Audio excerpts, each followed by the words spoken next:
Comment un joueur dit non à l'inclusion, mais oui au foot business?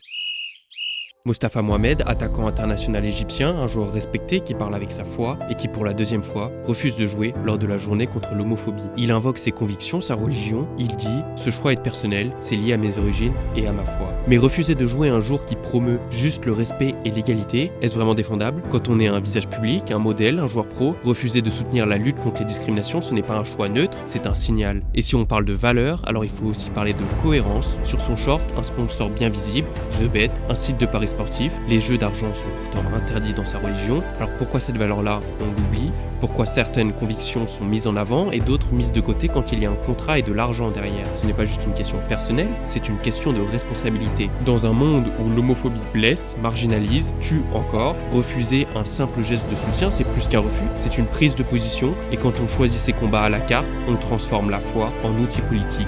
Mostafa Mohamed a le droit de croire, mais il doit aussi répondre à cette question. Peut-on défendre des valeurs profondes tout en portant celles qui rapportent? Parce qu'à un moment, la vraie foi, c'est celle qui reste droite, même quand elle dérange le business.